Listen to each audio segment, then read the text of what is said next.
ಮಕ್ಕಳೇ, ಪ್ರಾಚೀನ ಕಾಲದಲ್ಲಿ ಮಾನವ ಜೀವನವನ್ನು ನಡೆಸ್ತಾ ಇದ್ದ. ಆದರೆ ಜೀವನ ನಡೆಸುವಂತ ರೀತಿ ಮಾನವನಿಗೆ ಗೊತ್ತಿರಲಿಲ್ಲ. ಅವನು ಗೆಡ್ಡೆ, ಗೆಣಸು, ಮರದ ಎಲೆಗಳನ್ನ ಆಹಾರವಾಗಿ ತಿಳ್ಕೊಂಡೆ ಜೀವಿಸ್ತಾ ಇದ್ದ. ಕಾಲಾನಂತರದಲ್ಲಿ ಮಾನವನಿಗೆ ನಾಗರಿಕತೆ ಬೆಳೆದಂಗೆ ಆಹಾರದ ವಸ್ತುಗಳನ್ನ ಬೆಳೆಯುವುದಕ್ಕೆ ಪ್ರಾರಂಭ ಮಾಡ್ದ. ಹಾಗೆ ಆಹಾರದ ವಸ್ತುಗಳನ್ನ ಸ್ಥಿರವಾಗಿ ನಿಂತು ಬೇಸಾಯವನ್ನ ಮಾಡಲಿಲ್ಲ. ಭೂಮಿ ತನ್ನ ಫಲವತ್ತತೆಯನ್ನು ಕಳ್ಕೊಂಡಂತಹ ಸಂದರ್ಭದಲ್ಲಿ ಆ ಭೂಮಿಯನ್ನು ಬಿಟ್ಟು ಬೇರೊಂದು ಭೂಮಿಯನ್ನ ಆಯ್ಕೆ ಮಾಡ್ಕೊಂಡು ಚೊಕ್ಕಟ ಮಾಡಿ ಆ ಭೂಮಿಯಲ್ಲಿ ಬೇಸಾಯವನ್ನ ಮಾಡ್ತಾ ಇದ್ದ. ಆಗ ಕಾಲಕ್ಕೆ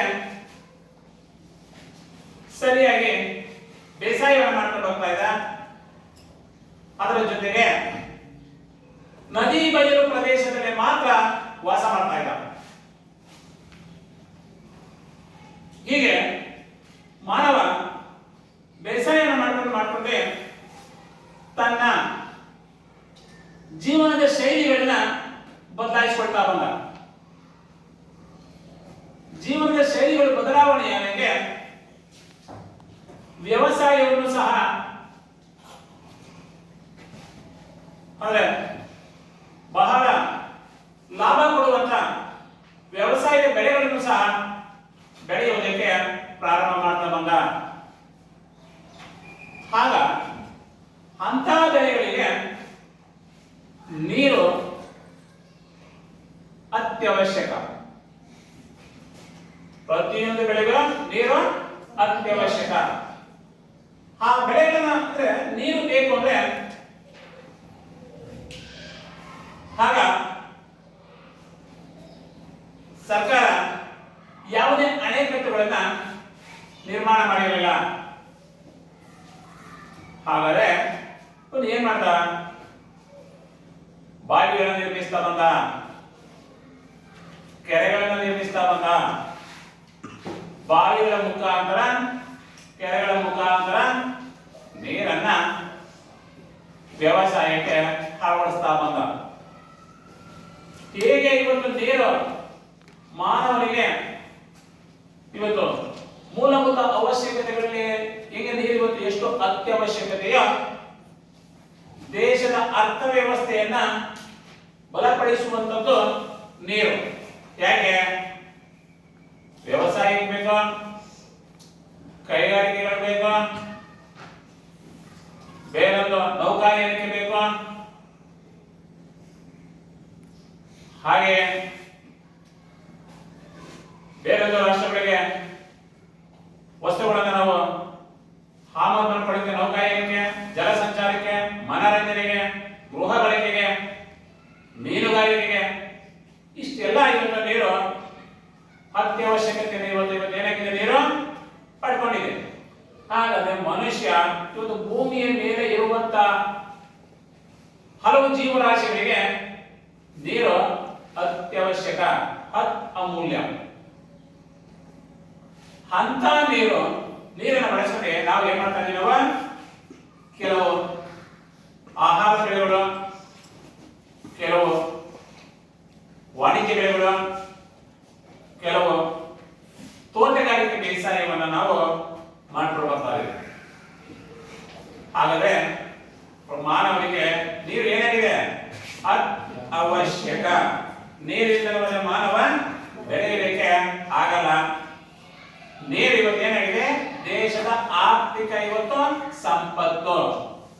ಹಾಗಾದ್ರೆ ಇಂದು ನಾವು ಈ ತರಗತಿಯಲ್ಲಿ ಭಾರತದ ಜಲ ಸಂಪನ್ಮೂಲಗಳು, ಭಾರತ ದೇಶದಲ್ಲಿ ಕೃಷಿಗೆ ಕೈಗಾರಿಕೆಗೆ ಯಾವ ಯಾವ ಭಾಗದಲ್ಲಿ ಅಣೆಕಟ್ಟುಗಳನ್ನು ನಿರ್ಮಿಸಿದ್ರೆ ಆ ಭಾಗದಿಂದ ಬೇಸಾಯಕ್ಕೆ ಕೈಗಾರಿಕೆಗಳಿಗೆ ಎಷ್ಟು ಅನುಕೂಲ ಆಗ್ತದೆ ಅನ್ನೋದ್ರ ಬಗ್ಗೆ ಇವತ್ತು ನಾವು ಈ ತರಗತಿಯಲ್ಲಿ ನಾವು ತಿಳ್ಕೊಳ್ಳೋಣ. ಹಾಗಾದ್ರೆ ಭಾರತದ ಜಲ ಸಂಪನ್ಮೂಲಗಳು.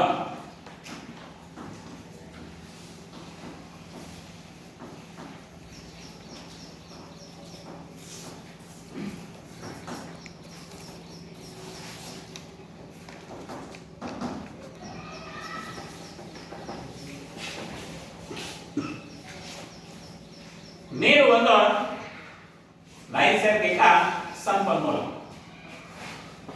ಮಾನವನಿಗೆ ನೀರು ಪ್ರಮುಖವಾದ ಬೇಡಿಕೆಯಾಗಿರುವಂತ ಅತ್ಯಮೂಲ್ಯವಾದಂತ ಒಂದು ಸಂಪತ್ತು. ಆದರೆ ಈ ನೀರು ಇವತ್ತು ದೇಶದ ಅರ್ಥವ್ಯವಸ್ಥೆಯನ್ನು ಬಲಪಡಿಸ್ತದೆ. ಯಾಕೆ? ವ್ಯವಸಾಯಕ್ಕೆ ಬೇಕಾ ನೀರು ಬೇಡವಾ? ವ್ಯವಸಾಯಕ್ಕೆ ಯಾಕಪ್ಪ ಅಂದ್ರೆ 65% ಭಾರತದಲ್ಲಿ ಕೃಷಿಯನ್ನ ಇಂದಿಗೂ ಸಹ ಅಳವಡಿಸಿಕೊಂಡಿದ್ದಾರೆ. ಅದೇ ರೀತಿ ಕೃಷಿಯನ್ನ ಅವಲಂಬಿಸಿರುವಂತಹ ರೈತರು ಅದನ್ನ ಪ್ರಾಥಮಿಕ ವಲಯ ಅಂತ ಕರೀತಾರೆ. ಕಚ್ಚಾ ವಸ್ತುವನ್ನ ಸಿದ್ಧ ವಸ್ತುವನ್ನಾಗಿ ಮಾಡುವಂತದ್ದು ಯಾವುದು? ಕೈಗಾರಿಕೆಗಳು. ಬರೀ ಬೇಸಾಯದಿಂದ ಮಾತ್ರ ದೇಶದ ಅರ್ಥವ್ಯವಸ್ಥೆ ಬದಲಾಗಲ್ಲ. ಹಾಗಾದ್ರೆ ಇನ್ನೇನು? ಕೈಗಾರಿಕೆಗಳು ಬೇಕು. ಯಾಕಪ್ಪ ಅಂದ್ರೆ ಕಚ್ಚಾ ವಸ್ತುವನ್ನ ಸಿದ್ಧ ವಸ್ತುವನ್ನಾಗಿ ಮಾಡುವಂಥದ್ದು. ಕೈಗಾರಿಕೆಗೆ ವಿದ್ಯುತ್ ಶಕ್ತಿ ಬೇಕು. ಕೈಗಾರಿಕೆಗೆ ವಿದ್ಯುತ್ ಶಕ್ತಿ ಬೇಕಾ ಬೇಡವಾ? ಬೇಕು. ಹಾಗೆಯೇ ಇವು ಕೈಗಾರಿಕೆಯಲ್ಲಿ ತಯಾರಿಸಿದಂತ ವಸ್ತುಗಳನ್ನ ಬೇರೊಂದು ರಾಷ್ಟ್ರಗಳಿಗೆ ರಫ್ತು ಮಾಡುವುದಕ್ಕೆ ಜಲ ಸಾರಿಗೆ ಬೇಕು. ಹಾಗೆಯೇ ಬರೀ ಜಲ ಸಾರಿಗೆ ವಸ್ತುಗಳನ್ನ ಸಾಗಾಣಿಕೆ ಮಾಡೋದಕ್ಕೆ ಅನುಕೂಲಕ್ಕೆ ಬಳಸಿಕೊಂಡವರ ಜೊತೆಗೆ ಮೀನುಗಾರಿಕೆಗೆ ಹಾಗೆ ಮನರಂಜನೆಗೆ ಬಹಳ ಅವಶ್ಯಕತೆ ಇದೆ. ಇಷ್ಟೆಲ್ಲ ಇವತ್ತು ನಾವು ನೀರಿಂದ ಇಷ್ಟೆಲ್ಲ ನಾವು ಅಂದ್ರೆ ಜಲ ಸಂಪನ್ಮೂಲದಿಂದ ಇಷ್ಟೆಲ್ಲ ನಾವು ಪ್ರಯೋಜನ ಪಡಿತಾ ಇದ್ದೇವೆ. ಇವತ್ತು ರಾಷ್ಟ್ರ ಏನಾಗ್ತಾ ಇದೆಯಪ್ಪ ಅಂತಂದ್ರೆ ಒಂದು ರೀತಿ ನಮ್ಮ ರಾಷ್ಟ್ರದಲ್ಲಿ ನೀರು ನ್ಯಾಯಸಮ್ಮತವಾಗಿ ಇಂದಿಗೂ ಸಹ ಬಳಕೆಯಾಗದೆ ದೊಡ್ಡ ಸವಾಲಾಗಿರುವಂತದ್ದು. ಕೆಲವು ನದಿಗಳು ಇವತ್ತು ಚೀನಾ ಸಿಂಧೂ ನದಿ ಹಾಗೂ ಗಂಗಾ ನದಿ ನೀರು ಪಾಕಿಸ್ತಾನಕ್ಕೆ ಹೋಗುವಂಥದ್ದು ಇನ್ನೂ ಸರಿಯಾಗಿ ನಮ್ಮ ದೇಶಕ್ಕೆ ಸರಿಯಾಗಿ ಇದು ಬಳಕೆಯಾಗ್ತಾ ಇದೆ. ಹೆಚ್ಚಿನ ಪ್ರಮಾಣದಲ್ಲಿ ಪಾಕಿಸ್ತಾನಕ್ಕೆ ಹೋಗ್ತಾ ಇದೆ. ಇವತ್ತು ಕಾವೇರಿ ನದಿ ಬರಲಿ, ಕೃಷ್ಣಾ ನದಿ ಬರಲಿ, ಹೊಸಪೇಟೆ ತುಂಗಭದ್ರಾ ಬರಲಿ, ಅದೆಲ್ಲ ಇವತ್ತು ಕರ್ನಾಟಕಕ್ಕೆ ಇವತ್ತು ಅನ್ಯಾಯವಾಗಿರುವಂಥದ್ದು, ಸರಿಯಾಗಿ ನ್ಯಾಯಯುತವಾಗಿ ಹಂಚಿಕೆಯಾಗಿಲ್ಲ. ಆದ್ದರಿಂದ ಜನರು ಇಂದಿಗೂ ಸಹ ಕೆಲವು ನೀರಿನ ಮೂಲಗಳನ್ನ ಹುಡುಕಿಕೊಂಡಿದ್ದಾರೆ. ಯಾವುದು?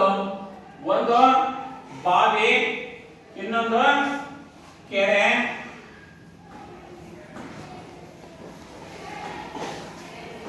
ಮೊದಲಿನ ಕಾಲುವೆ ಮಾರ್ಗದ ಮುಖಾಂತರ ನೀರನ್ನ ಇಂದಿಗೂ ಸಹ ಮಾನವ ಕೈಗಾರಿಕೆಗಳಿಗೆ ವ್ಯವಸಾಯಕ್ಕೆ ಅಳವಡಿಸಿಕೊಳ್ತಾ ಬಂದಿದ್ದಾರೆ.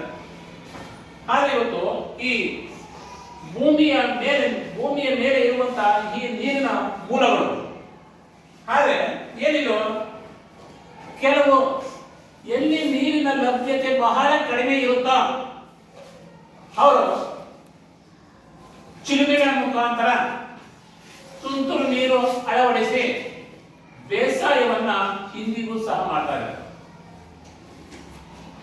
ರಾಜ ಮಹಾರಾಜರು ಕೆಲವು ಕೆರೆಗಳನ್ನು ನಿರ್ಮಿಸಿದರೆ ಆ ಕೆರೆಗಳ ಮುಖಾಂತರ ಬೇಸಾಯಕ್ಕೆ ನೀರನ್ನ ಅಳವಡಿಸಿಕೊಳ್ತಾ ಇದ್ದಾರೆ.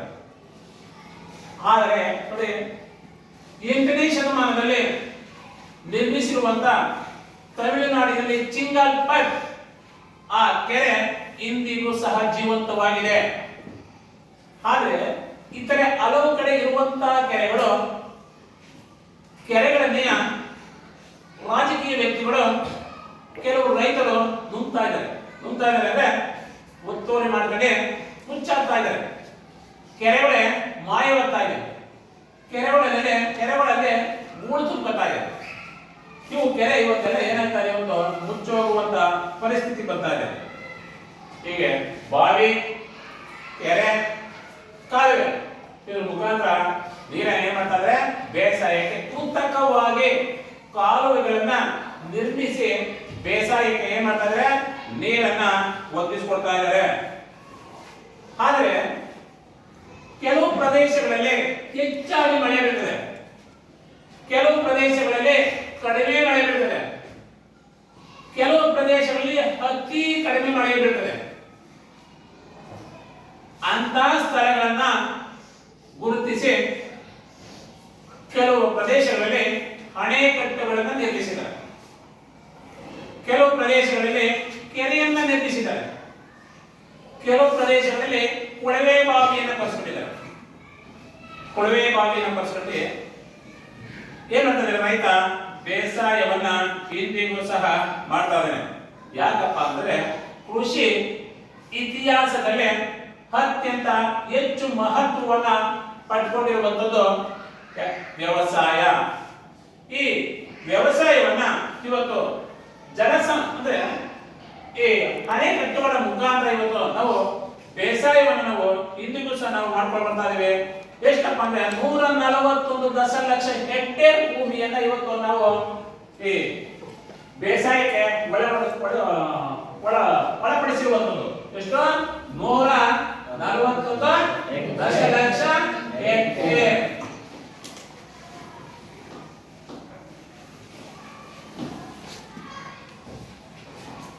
ಇನ್ನುಳಿದ ಭೂಮಿಗಳಲ್ಲಿ ಕೆಲವು ಅರಣ್ಯ ಪ್ರದೇಶ ಇರ್ಬೋದು, ಕೆಲವು ಏರ್ಪೋರ್ಟ್ಗಳ ನಿರ್ಮಾಣ ಮಾಡ್ಕೊಂಡಿರ್ಬೋದು, ಕೆಲವು ರಸ್ತೆ ಸಾರಿಗೆ, ಕೆಲವು ಭೂಮಿಯನ್ನ ಬೇರ್ಬಿಟ್ಟಿರ್ಬೋದು, ಕೆಲವು ಭೂಮಿ ಮರುಭೂಮಿ ಪ್ರದೇಶ ಇರ್ಬೋದು. ಹೀಗೆ ಒಂದಲ್ಲ ಒಂದು ರೀತಿಯಲ್ಲಿ ಏನಾಗಿದೆಯಪ್ಪ ಅಂತಂದ್ರೆ ಸುಮಾರು ಭೂಮಿಯನ್ನ ವ್ಯವಸಾಯಕ್ಕೆ ಒಳಪಡಿಸ್ತಾನೆ ಹಾಗೇ ಬಿಟ್ಟಿದ್ದಾರೆ. ಆದ್ರೆ ಇವತ್ತು ವ್ಯವಸಾಯಕ್ಕೆ ಬೇಕಾಗಿರುವಂತದ್ದು ನೀರು. ಆ ನೀರು ಇವತ್ತು ಯಾವುದೇ ಇವತ್ತು ಅಣೆಕಟ್ಟುಗಳಿಗೆ ಬೇಕು ಅಂದ್ರೆ ನೀರು ಸರಿಯಾಗಿ ಮಳೆ ಆದ್ರೆ ಮಾತ್ರ ಅಣೆಕಟ್ಟುಗಳಿಗೆ, ಕೆರೆಗಳಿಗೆ, ಕಾಲುವೆಗಳಿಗೆ ನೀರು, ಆಮೇಲೆ ಕೊಳವೆ ಬಾವಿ ಎಲ್ಲ ನೀರು ಇರ್ತದೆ. ಆದ್ರೆ ಮಳೆ ಸರಿಯಾಗಿ ಸಮಾನವಾಗಿ ಹಂಚಿಕೆಯಾಗದೇ ಇದ್ರೆ ಅಣೆಕಟ್ಟುಗಳಲ್ಲೂ ನೀರಿರಲ್ಲ, ಕೆರೆಗಳಲ್ಲೂ ನೀರಿರಲ್ಲ, ಕೊಳವೆ ಬಾವಿಗಳು ಸಹ ಬತ್ತಿ ಹೋಗುವ ಸಾಧ್ಯತೆ ಇರ್ತದೆ. ಮಳೆ ಸರಿಯಾಗಿ ಯಾಕೆ ಹಂಚಿಕೆ ಆಗ್ತಾ ಇಲ್ಲ ಸಮಾನವಾಗಿ? ಈ ಮಳೆ ಯಾಕಪ್ಪ ಸರಿಯಾಗಿ ಸರಿ ಪ್ರಮಾಣದಲ್ಲಿ ಹಂಚಿಕೆ ಆಗ್ತದೆ ಏನಪ್ಪ ಅಂತಂದ್ರೆ ಬಹಳ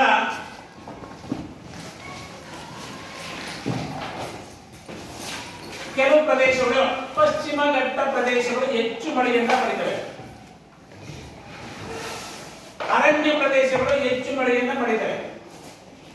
ಹಾಗೆಯೇ ಕೆಲವು ಬೆಟ್ಟ ಗುಡ್ಡ ಪ್ರದೇಶಗಳು ಹೆಚ್ಚು ಮಳೆಯನ್ನು ಪಡೆಯುತ್ತವೆ. ಬೆಟ್ಟ ಗುಡ್ಡಗಳು ಇಲ್ಲದೇ ಇರುವ ಪ್ರದೇಶಗಳು ಕಡಿಮೆ ಮಳೆಯನ್ನು ಪಡೆಯುತ್ತವೆ. ಉದಾಹರಣೆ 8848 ಮೀಟರ್ ಎತ್ತರವನ್ನು ಹೊಂದಿರುವಂತಹ ಮೌಂಟ್ ಎವರೆಸ್ಟ್ ಶಿಖರ ಅದು ಹೆಚ್ಚು ಮಳೆಯನ್ನ ಪಡೆದಿದೆ. ಹಾಗೂ ಆ ನದಿಗಳು ಸರ್ವಕಾಲಿಕ ನದಿಗಳಾಗಿ ಹರಿಯುವುದರಿಂದ, ಯಾಕೆ ಸರ್ವಕಾಲಿಕ ನದಿಗಳಾಗಿ ಹರಿಯುತ್ತವೆ? ಹಿಮದಿಂದ ಮಳೆಗಾಲದಲ್ಲಿ ಮಳೆ ನೀರು, ಬೇಸಿಗೆ ಕಾಲದಲ್ಲಿ ಹಿಮದಿಂದ ಕೂಡಿರುವಂತ ಆ ಹಿಮಗೆಡ್ಡೆಗಳು ಅವು ಕರಗಿ ನೀರಾಗಿ ಹರಿಯುವುದರಿಂದ ಅವು ಸರ್ವಕಾಲಿಕ ನದಿಗಳಾಗಿ ಹರಿಯುತ್ತವೆ. ನಮ್ಮ ನದಿಗಳು ನಿಯತಕಾಲಿಕ ನದಿಗಳಾಗಿರ್ತವೆ. ಯಾಕೆ ನಿಯತಕಾಲಿಕ ನದಿಗಳು? ನಮ್ಮಲ್ಲಿ ಹೆಚ್ಚು 8848 ಮೀಟರ್ ಎತ್ತರವನ್ನು ಹೊಂದಿರುವಂತ ಶಿಖರಗಳು ನಮ್ಮಲ್ಲಿ ಇದೆಯಾ? ಇಲ್ಲ. ಹಾಗಾದ್ರೆ ನಮ್ಮ ದಕ್ಷಿಣ ಭಾರತದಲ್ಲಿ ಅತ್ಯಂತ ಎತ್ತರವಾದ ಶಿಖರ ಯಾವುದು? ಅಣ್ಣಾಮಲೈ. ಹಾಗೆ ಅದಕ್ಕೆ ಬಿಟ್ಟರೆ ಇನ್ಯಾವುದೇ ಇಲ್ಲ. ಅದಕ್ಕೆ ನಾವು ನಮ್ಮ ನದಿಗಳು ಮಳೆಗಾಲದಲ್ಲಿ ಮಾತ್ರ ತುಂಬಿ ಹರಿತವೆ, ಬೇಸಿಗೆ ಕಾಲದಲ್ಲಿ ಏನಾಗ್ತವೆ? ಬತ್ತಿ ಹೋಗುವ ಸಾಧ್ಯತೆ ಇರ್ತದೆ. ಅದಕ್ಕೆ ಹಿಂದಿನ ಕಾಲದಲ್ಲಿ, ಪ್ರಾಚೀನ ಕಾಲದಲ್ಲಿ ಕೆಲವು ಕೆರೆಗಳನ್ನು ನಿರ್ಮಿಸಿಕೊಂಡಿದ್ದಾರೆ, ಕೆಲವರು ಬಾವಿಗಳನ್ನ ಮಾಡ್ಕೊಂಡಿದ್ದಾರೆ, ಕೆಲವು ಅಣೆಕಟ್ಟೆಗಳನ್ನ ನಿರ್ಮಿಸಿ ವ್ಯವಸಾಯ ಕ್ಷೇತ್ರವನ್ನು ಏನ್ ಮಾಡಿದ್ದಾರೆ, ಅಭಿವೃದ್ಧಿಪಡಿಸಿದ್ದಾರೆ. ಆದರೆ ಒಂದನೇ ಯಾವ್ದಪ್ಪ ಅಂತಂದ್ರೆ ಬಾವಿ. ಈ ನೀರಿನ ಮೂಲಗಳಲ್ಲಿ ಬಾವಿ. ಯಾವ ರೀತಿ ಬಾವಿ? ಒಂದು, ಭಾರತದ ವ್ಯವಸಾಯ ಕ್ಷೇತ್ರಗಳಲ್ಲಿ ಅತಿ ಹೆಚ್ಚು ಇವತ್ತು ಪ್ರಾಚೀನ ಕಾಲದಲ್ಲಿ ಅತಿ ಹೆಚ್ಚು ಕ್ಷೇತ್ರವನ್ನು ಅಳವಡಿಸಿಕೊಂಡಿದ್ದು ಯಾವ್ದಪ್ಪ ಅಂತಂದ್ರೆ ಬಾವಿ. ಏನು ಬಾವಿಗಳಲ್ಲಿ ಎರಡು ರೀತಿ ಇರ್ತದೆ. ಒಂದು ತೆರೆದ ಬಾವಿ, ಮತ್ತೊಂದು ಕೊಳವೆ ಬಾವಿ. ಒಂದು ತೆರೆದ ಬಾವಿ,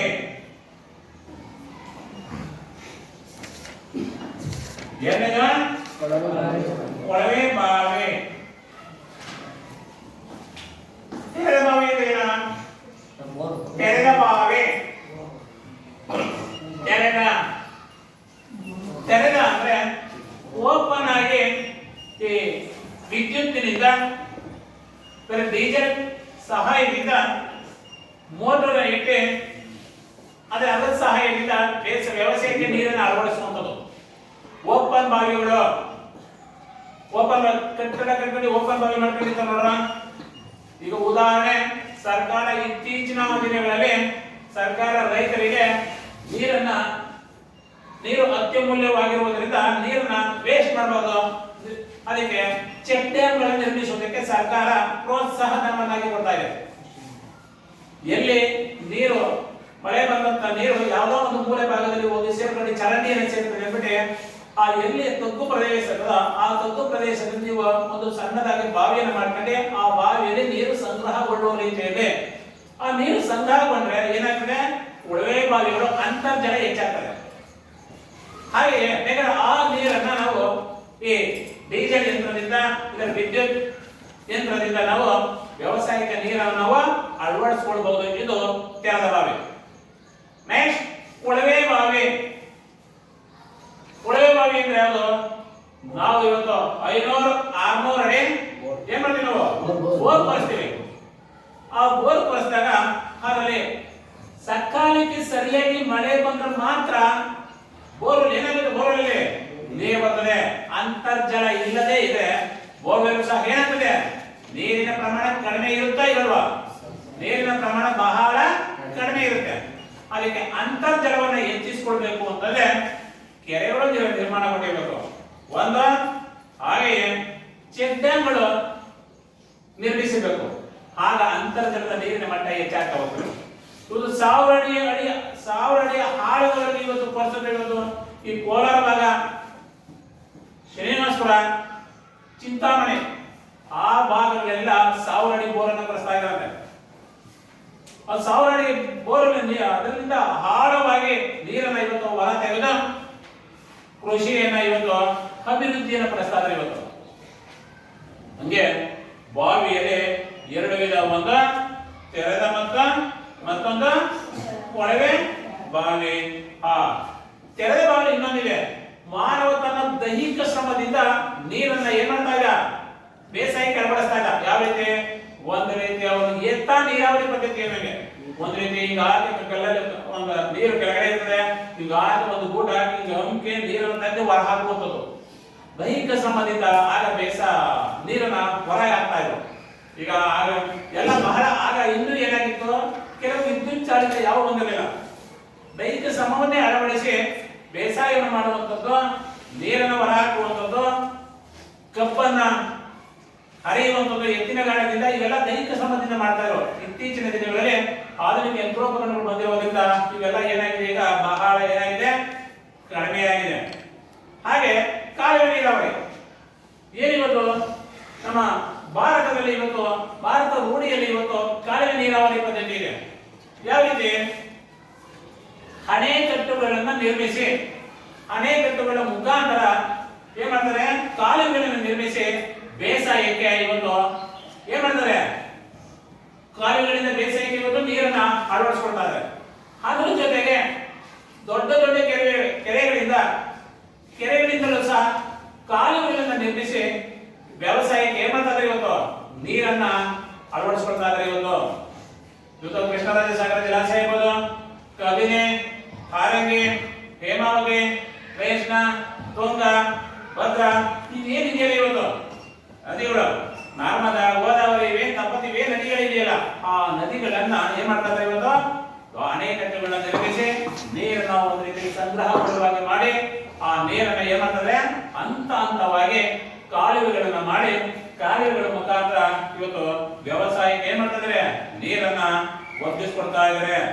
ಆ ಕಾಲುವೆಗಳಲ್ಲಿ ಎರಡು ವಿಧ, ಒಂದು ಪ್ರವಾಹ ಕಾಲುವೆ, ಮತ್ತೊಂದು ಸರ್ವಕಾಲಿಕ ಕಾಲುವೆ. ಕಾಲುವೆಗಳಲ್ಲಿ ಎರಡು ವಿಧ, ಒಂದು ಪ್ರವಾಹ ಕಾಲುವೆ, ಎರಡನೇ ಸರ್ವಕಾಲಿಕ ಕಾಲುವೆ.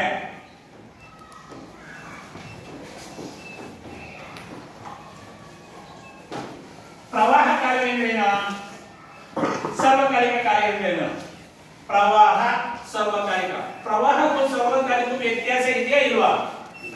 ಇದೆಯಾ ಇಲ್ವಾ? ಅಂದ್ರೆ ಪ್ರವಾಹ ಅಂದ್ರೇನು? ಈಗ ಸಮುದ್ರದ ನೀರು ಉಕ್ಕಿದಂತ ಸಂದರ್ಭದಲ್ಲಿ ಅದನ್ನ ಆ ಮಾರ್ಗದಿಂದ ಕಾಲುವೆಗಳನ್ನ ಮಾಡಿ ಆ ನೀರು ಅಲೆಗಳ ಮುಖಾಂತರ ಬರ್ತದೆ. ನೀರು ಉಕ್ಕಿದಾಗ ಅದು ಆ ನೀರು ಕಾಲುವೆಗಳ ಮುಖಾಂತರ ಅದನ್ನ ವ್ಯವಸಾಯಕ್ಕೆ ನೀರನ್ನ ಅಳವಡಿಸಿಕೊಳ್ಳುವಂಥದ್ದು.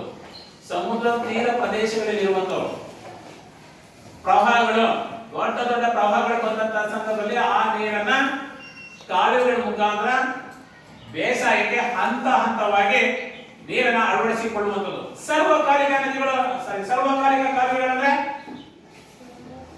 ಸರ್ವಕಾಲಿಕ ಯಾವಾಗಲೂ ಶಾಶ್ವತವಾಗಿ ಕಾಲುವೆಗಳಿರುವಂಥದ್ದು. ಆ ಕಾಲುವೆಗಳು ಮುಚ್ಚೋಬಹುದು, ಪುನಃ ಕಾಲುವೆಗಳ ನಿರ್ಮಾಣ ಅದೇ ಸ್ಥಳದಲ್ಲಿ ಕಾಲುವೆಗಳನ್ನು ನಿರ್ಮಾಣ ಮಾಡುವಂಥದ್ದು. ಹಂತ ಹಂತವಾಗಿ ಕಲ್ಲು ಮಣ್ಣುಗಳು ಬಂದಾಗ ಮುಚ್ಚೋಗ್ತದೆ, ಅದನ್ನ ಪುನಃ ನಿರ್ಮಾಣ ಮಾಡುವಂತ ಕೆಲಸ. ಅಂದ್ರೆ ಕೃಷ್ಣರಾಜ ಸಾಗರ ಜಲಾಶಯದಿಂದ ನೀರನ್ನ ವ್ಯವಸಾಯಕ್ಕೆ ಒಳಪಡಿಸುವಂತಹ ಸಂದರ್ಭದಲ್ಲಿ ಸರ್ವಕಾಲಿಕ ಕಾಲುವೆಗಳನ್ನ ನಿರ್ಮಿಸಿದ್ದಾರೆ. ಆ ಸರ್ವಕಾಲಿಕ ಕಾಲುವೆಗಳಿಂದ ಏನ್ ಮಾಡ್ತಾರೆ ಇವತ್ತು ವ್ಯವಸಾಯಕ್ಕೆ ನೀರನ್ನ ಏನ್ ಮಾಡ್ತಾರೆ ಅಳವಡಿಸ್ಕೊಳ್ತಾ ಹೋಗ್ತಾ ಬಂದದ್ದು. ಹೀಗೆ ಇವತ್ತು ಏನಾಗ್ತದೆಪ್ಪ ಅಂದ್ರೆ ಈ ಬಾವಿ, ಕೆರೆ, ಕಾಲುವೆ ಇದರಿಂದ ಏನಾಗ್ತದೆ ಇವತ್ತು ನೀರನ್ನು ನಾವು ಹಂತ ಹಂತವಾಗಿ ಇವತ್ತು ನೀರನ್ನು ನಾವು ಅಳವಡಿಸ್ಕೊಳ್ತಾ ಹೋಗ್ತಾ ಇದೀವಿ. ಆದ್ರೆ ಇವತ್ತು ಈ ಬಾವಿ, ಕೆರೆ, ಕಾಲುವೆ ಇದಲ್ಲದೆ ಇವತ್ತು ಸರ್ಕಾರ ಇನ್ನುವೆ ಹಲವು ದೊಡ್ಡ ದೊಡ್ಡ ವಿವಿಧೋದ್ದೇಶ ಯೋಜನೆಗಳನ್ನ ಇವತ್ತು ಸರ್ಕಾರ ಹಮ್ಮಿಕೊಂಡಿದೆ, ಅಂದ್ರೆ ಸ್ಥಾಪಿಸಿದೆ. ಯಾವುದು ದಾಮೋದರ್ ಅಣೆಕಟ್ಟು, ಬಾಕ್ರಾನಗರ್, ಹಿರಾಕೋಟ್, ಕೋಸಿ, ತುಂಗಭದ್ರಾ ಇವನ್ನೆಲ್ಲ ಸರ್ಕಾರ ಏನ್ ಮಾಡಿದೆ ದೊಡ್ಡ ದೊಡ್ಡ ಅಣೆಕಟ್ಟುಗಳನ್ನು ನಿರ್ಮಿಸಿದೆ. ಯಾಕೆ ಈ ಅಣೆಕಟ್ಟುಗಳನ್ನು ಸರ್ಕಾರ ನಿರ್ಮಿಸಿದೆ? ಒಂದು ವ್ಯವಸಾಯಕ್ಕೆ ನೀರನ್ನು ಒಳಪಡಿಸುವಂಥದ್ದು, ಅದ್ರ ಜೊತೆಗೆ ಮಳೆ ಅತಿ ಹೆಚ್ಚಾದಂತಹ ಸಂದರ್ಭದಲ್ಲಿ ತನ್ನ ಜಾಲವನ್ನೇ ಬದಲಾಯಿಸಿಕೊಳ್ತಾ ಇತ್ತು. ಯಾವುದೋ ಭಾಗದಲ್ಲಿ ನೀರು ಬರಬೇಕಾಗಿದ್ದು ಯಾವುದೋ ಭಾಗದಲ್ಲಿ ನೀರು ನುಗ್ಗಿ ಹೊರಟೋಗ್ತಾ ಇತ್ತು. ಆಸ್ತಿಗಳಿಗೆ ನಷ್ಟ ಆಗ್ತಿತ್ತು, ಆಗ್ತಿರ್ಲಿಲ್ವಾ? ಆಗ್ತಿರ್ಲಿಲ್ವಾ? ಆಸ್ತಿಗೆ ನಷ್ಟ ಆಗ್ತಾ ಇತ್ತು, ಪ್ರಾಣ ಹಾನಿಗೆ ನಷ್ಟ ಉಂಟಾಗ್ತಾ ಇತ್ತು. ಎಷ್ಟೋ ಹಳ್ಳಿಗಳು ಪ್ರಾಣಿ ಪಕ್ಷಿಗಳು ಎಲ್ಲ ಹಾಳಾಗ್ತಾ ಇತ್ತು. ಅದಕ್ಕೋಸ್ಕರ ಸರ್ಕಾರ ಕೋಟ್ಯಾಂತರ ರೂಪಾಯಿ ಖರ್ಚು ಹಣವನ್ನು ವ್ಯಯ ಮಾಡಿ ಅಣೆಕಟ್ಟುಗಳನ್ನ ನಿರ್ಮಿಸಿದ್ದಾರೆ.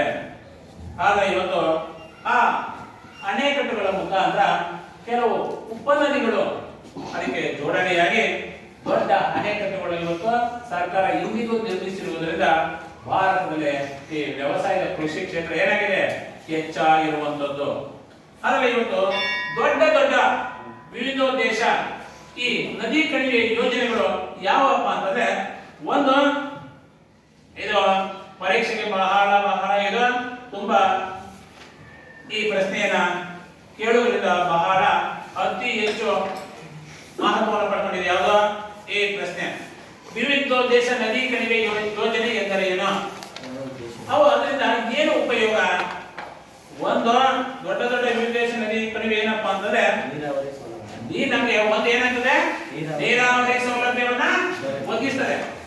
ಅಣೆಕಟ್ಟುಗಳನ್ನು ನಿರ್ಮಿಸಿದ್ರೆ ನಮ್ಗೆ ಎಷ್ಟು ಅವಶ್ಯಕತೆ ಇರ್ತದೋ ಅಷ್ಟು ನಮಗೆ ಯಾವಾಗ ಬೇಕೋ ಅಷ್ಟನ್ನ ನಾವು ವ್ಯವಸಾಯಕ್ಕೆ ನಾವು ನೀರನ್ನ ಹಂತವಾಗಿ ಅಳವಡಿಸ್ಕೊಳ್ತಾ ಹೋಗುವುದು.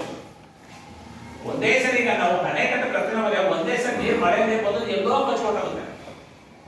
ಪುನಃ ಇನ್ನೊಂದು 20 ದಿವಸ ಇನ್ನೊಂದು ತಿಂಗಳು ನೀರು ಬೇಕು ಅಂತ ಎಲ್ಲಿ ಸಿಗುತ್ತೆ ನಮಗೆ? ಅದು ಬಹಳ ಕಷ್ಟ.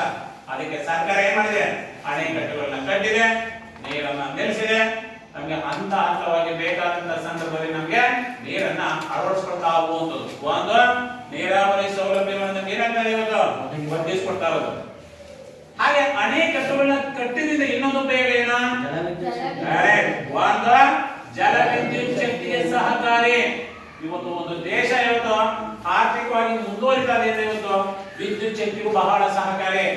ಬರೀ ನಾವು ಇವತ್ತು ಕಲ್ಲಿದ್ದಲಿನಿಂದ, ಹಾಗೆ ಸಾಗರದ ಅಲೆಗಳಿಂದ, ಹಾಗೆ ಗಾಳಿ ಯಂತ್ರಗಳಿಂದ, ಹಾಗೆ ಕೆಲವು ಅಣುವಿದ್ಯುಗಳಿಂದ ವಿದ್ಯುತ್ ಇವತ್ತು ನಮಗೆ ಸಾಕಾಗ್ತಾ ಇಲ್ಲ. ಜಲ ವಿದ್ಯುತ್ ಶಕ್ತಿಯಿಂದ ನಾವು ವಿದ್ಯುತ್ ಅನ್ನು ತಯಾರಿಸಿ ಕೈಗಾರಿಕೆಗಳಿಗೆ ಸರಬರಾಜು ಮಾಡುವಂಥದ್ದು. ಜಲ ವಿದ್ಯುತ್ ಶಕ್ತಿಗೆ ಬಹಳ ಸಹಕಾರಿ. ಮೂರನೇದೇನು? ಪ್ರವಾಹಗಳನ್ನ ನಿಯಂತ್ರಿಸುವುದು. ಇವತ್ತು ಕಣ್ಣೀರಿನ ನದಿ ಅಂತ ಹೇಳಿದ್ರೆ ಬಿಹಾರದ ಕಣ್ಣೀರಿನ ನದಿ, ಪಶ್ಚಿಮ ಬಂಗಾಳದ ಕೆಲವು ಕಣ್ಣೀರಿನ ನದಿ. ಯಾಕೆ ಈಗ ನಮ್ಮನೆ ತಗೊಳ್ಳಿ, ಎಷ್ಟೋ ಇವತ್ತು ಈ ಉತ್ತರ ಕರ್ನಾಟಕದಲ್ಲಿ ಅತಿ ಹೆಚ್ಚು ಮಳೆಯಾಗಿ ತನ್ನ ಜಾಲವನ್ನೇ ಬದಲಾಯಿಸಿ ಏನಾಗಿದೆ, ಬಹಳ ಹಾನಿಯನ್ನು ಉಂಟು ಮಾಡ್ತು. ಅದಕ್ಕೆ ಸರ್ಕಾರ ಏನ್ ಮಾಡಿದೆ? ಅಣೆಕಟ್ಟುಗಳನ್ನ ಅದಕ್ಕೋಸ್ಕರ ನಿರ್ಮಿಸಿರುವಂತದ್ದು. ಪ್ರವಾಹಗಳನ್ನ ನಿಯಂತ್ರಿಸಿ ಹಂತವಾಗಿ ಈ ಕೈಗಾರಿಕೆಗಳಿಗೆ, ವ್ಯವಸಾಯಕ್ಕೆ ನೀರನ್ನ ಒದಗಿಸಿಕೊಡುವಂತ ಕೆಲಸವನ್ನ ಸರ್ಕಾರ ಮಾಡ್ತಾ ಇದೆ. ಅದು ಪ್ರವಾಹವನ್ನ ನಿಯಂತ್ರಿಸುವುದು. ನೆಕ್ಸ್ಟ್ ಇನ್ನೊಂದು ಯಾವುದಕ್ಕೆ? ಒಳನಾಡಿನ ಜಲ ಸಾರಿಗೆ.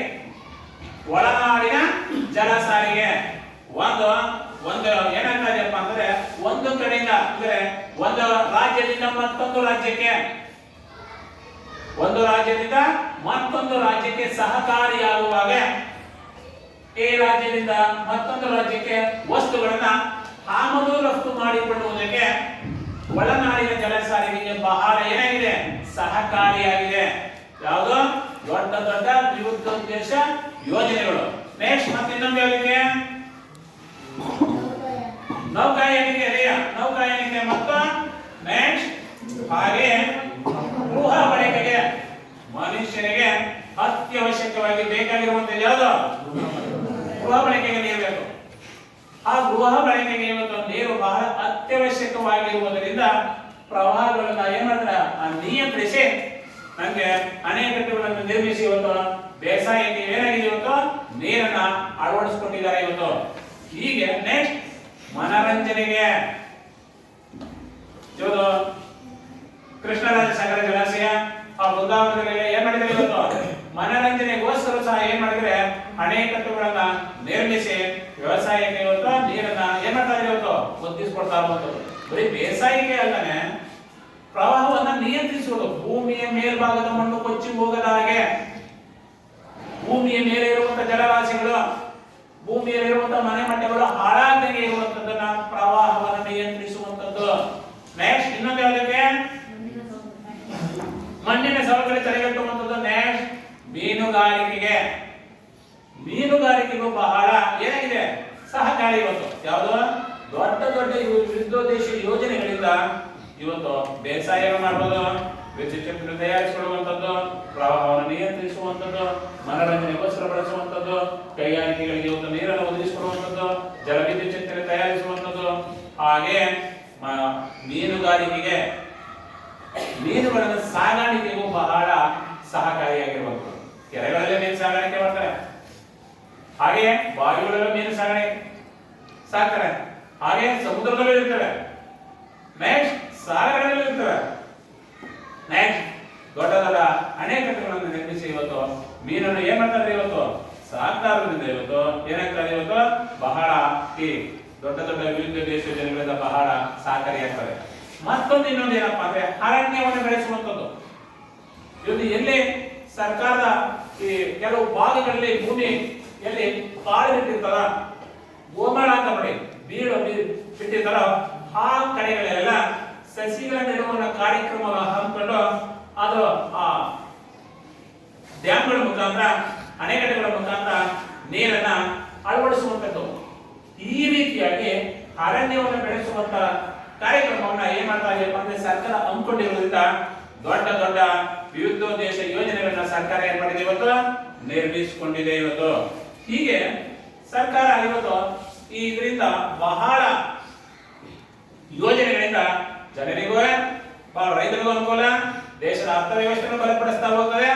ಆಮೇಲೆ ಏನಾಗ್ತದೆ, ರಾಷ್ಟ್ರದ ಸಂಪತ್ತು ದಿನೇ ದಿನೇ ಏನಾಗ್ತಾ ಇದೆ, ಹೆಚ್ಚಾಗ್ತಾ ಹೋಗ್ತಾ ಇದೆ. ಅದರಲ್ಲಿ ಮೊದಲೇ ಇವತ್ತು ಭಾರತದ ದೊಡ್ಡ ವಿವಿಧೋದ್ದೇಶ ಯೋಜನೆ ಕಣಿವೆಯಲ್ಲಿ ಮಧ್ಯದಲ್ಲಿ ಯಾವ್ದಪ್ಪ ಅಂದ್ರೆ ದಾಮೋದರ್ ನದಿ ಕಣಿವೆ ಯೋಜನೆ. ಯಾವ್ದು? ದಾಮೋದರ್ ನದಿ ಕಣಿವೆ ಯೋಜನೆ.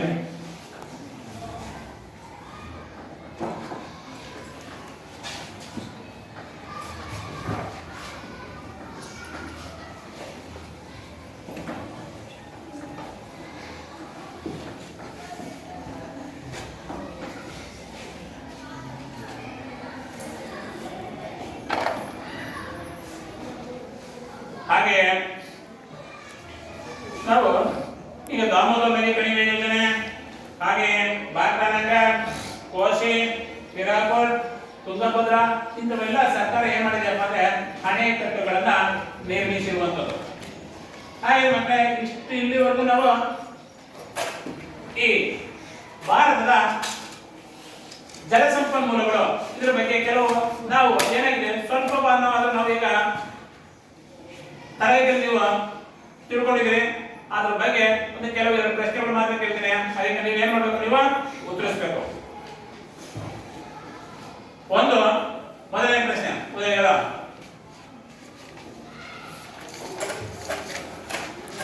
ಇವತ್ತು ಭಾರತದ ಜಲ ಸಂಪನ್ಮೂಲಗಳಲ್ಲಿ ದೇಶದ ಅರ್ಥವ್ಯವಸ್ಥೆಯನ್ನ ಬಲಪಡಿಸುವಂತದ್ದು ನೈಸರ್ಗಿಕ ಸಂಪನ್ಮೂಲ ಯಾವುದು? ಭಾರತದ ಅರ್ಥವ್ಯವಸ್ಥೆಯನ್ನು ಬಲಪಡಿಸುವಂತ ನೈಸರ್ಗಿಕ ಸಂಪನ್ಮೂಲಗಳಲ್ಲಿ ಯಾವುದು?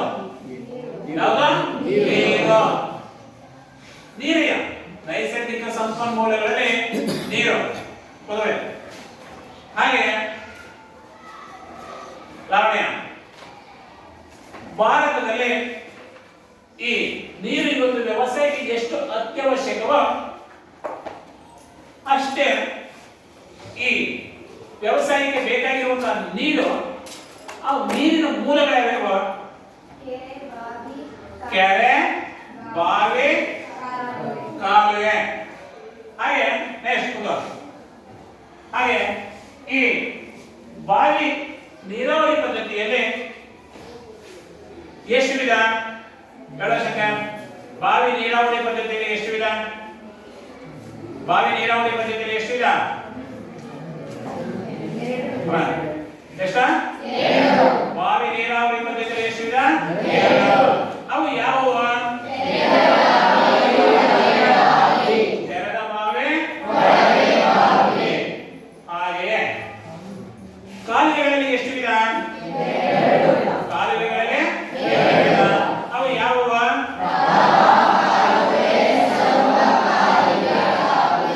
ಪ್ರವಾಹ ಕಾಲುವೆ, ಸರ್ವಕಾಲಿಕ ಕಾಲುವೆ.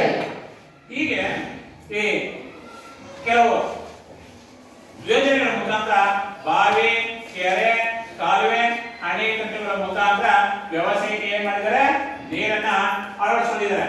ಅವರ ಮತ್ತೆ ಈಗ ಒಂದು ಈ ಬಾರಿ ಬಗ್ಗೆ ಒಂದೆರಡು ಪ್ರಶ್ನೆ ಕೊಡ್ತೀನಿ, ಉತ್ತರವನ್ನು ನೀವು ಮನೇಲಿ ಬರ್ಕೋಬೇಕು. ಕೇಳ್ತೀರಾ?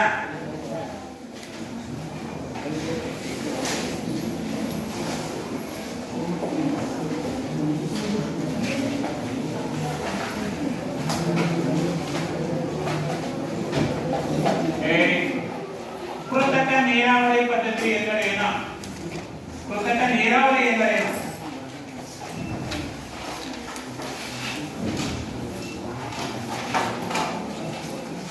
ದೇಶ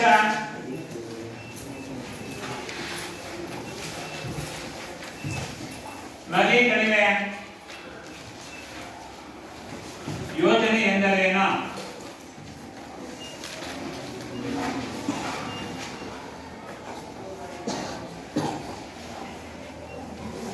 ಅದರ ಇದರ ಉದ್ದೇಶವೇನು?